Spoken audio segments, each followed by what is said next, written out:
2 Samuel 11வது அதிகாரம் 1வது வசனத்தில் இருந்து 10வது வசனம் வரை மற்றும் 13ஆம் வசனத்தில் இருந்து 17வது வசனம் வரை. அந்நாள்களில் இளவேனில் காலத்தில் அரசர்கள் போருக்கு புறப்பட்டு செல்வது வழக்கம். அப்பொழுது தாவீது யோவாபை தம் பணியாளரோடு இஸ்ரவேலர் அனைவரோடும் அனுப்பினார். அவர்கள் அம்மோனியரை தோற்கடித்து ராபாவை முற்றுகையிட்டனர். தாவீதோ எருசலேமிலேயே தங்கிவிட்டார். ஒரு நாள் மாலை வேளை தாவீது தம் படுக்கையில் இருந்து எழுந்து அரண்மனை மாடியில் உலாவிக் கொண்டிருந்தார். அப்போது ஒரு பெண் குளித்து கொண்டிருந்ததை தாவீது மாடியில் இருந்து கண்டார். அவள் மிகவும் அழகிய தோற்றம் கொண்டிருந்தாள். தாவீது அவள் யாரென்று கேட்க ஆள் அனுப்பினார். அவள் எலியாவின் மகளும் இத்தியர் உரியாவின் மனைவியுமான பத்சேபா என்று கூறினார். தாவீது தூதரை அனுப்பி அவளை வரவழைத்தார். அப்பொழுதுதான் மாதவிலக்கு முடிந்து அவள் தன்னை தூய்மைப்படுத்தி இருந்தாள்.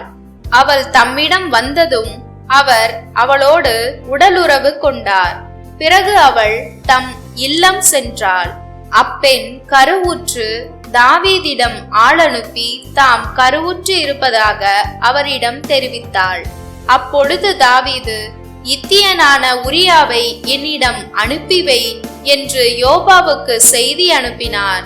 யோவாபு உரியாவை தாவீதிடம் அனுப்பி வைத்தார். உரியா தாவீதிடம் வந்ததும் அவர் யோவாபின் நலம் பற்றியும் வீரர்களின் நலம் பற்றியும் போரின் போக்கு பற்றியும் விசாரித்தார். பிறகு தாவீது உரியாவிடம் உன் வீட்டுக்கு சென்று உன் பாதங்களை கழுவிக்கொள் என்றார். உரியா அரண்மனையை விட்டு சென்றதும் அவர் பின்னாலேயே அரசர் அன்பளிப்பு அனுப்பி வைத்தார். உரியாவோ தம் தலைவரின் பணியாளர் அனைவரோடும் அரண்மனை வாயிலிலேயே படுத்து கொண்டார். தம் வீட்டுக்கு செல்லவில்லை. உரியா தம் வீட்டுக்கு செல்லவில்லை என்று தாவீது அறிந்ததும் தாவீது அவரிடம், நீ நெடும் தொலைவில் இருந்து வரவில்லையா? பின் ஏன் நீ வீட்டுக்கு செல்லவில்லை என்று கேட்டார்.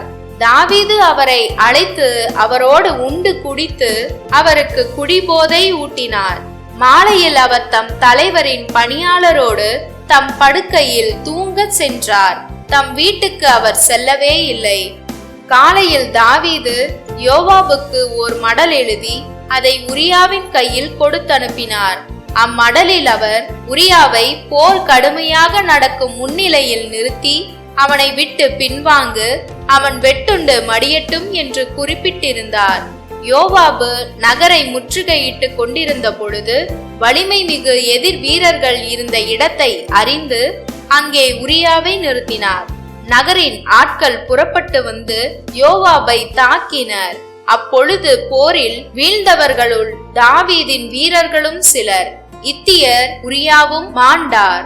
மார்க்கு 4வது அதிகாரம் 26வது வசனத்தில் இருந்து 34வது வசனம் வரை.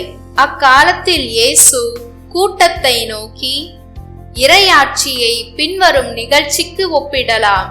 நிலத்தில் ஒருவர் விதைக்கிறார். அவர் எதுவும் செய்யாமலேயே நாட்கள் நகர்ந்து செல்கின்றனர்.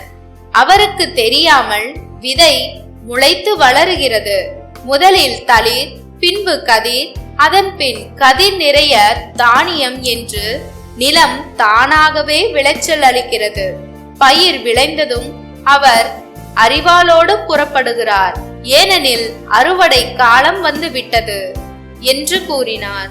மேலும் அவர் இறையாட்சியை எதற்கு ஒப்பிடலாம் அல்லது எந்த உவமையால் அதை எடுத்து சொல்லலாம்? அது கடுகு விதைக்கு ஒப்பாகும். அது நிலத்தில் விதைக்கப்படும் பொழுது உலகில் உள்ள எல்லா விதைகளையும் விட சிறியது. அது விதைக்கப்பட்ட பின் முளைத்தெழுந்து எல்லா செடிகளையும் விட பெரிதாகி வானத்து பறவைகள் அதன் நிழலில் தங்கக்கூடிய அளவுக்கு பெருங்கிளைகள் விடும் என்று கூறினார். அவர்களது கேட்டறியும் திறமைக்கு ஏற்ப அவர் இத்தகைய பல உவமைகளால் இறை வார்த்தையை அவர்களுக்கு எடுத்துரைத்து வந்தார். உவமைகள் இன்றி அவர் அவர்களோடு பேசவில்லை. ஆனால் தனிமையாக இருந்தபோது தம் சீடருக்கு அனைத்தையும் விளக்கி சொன்னார்.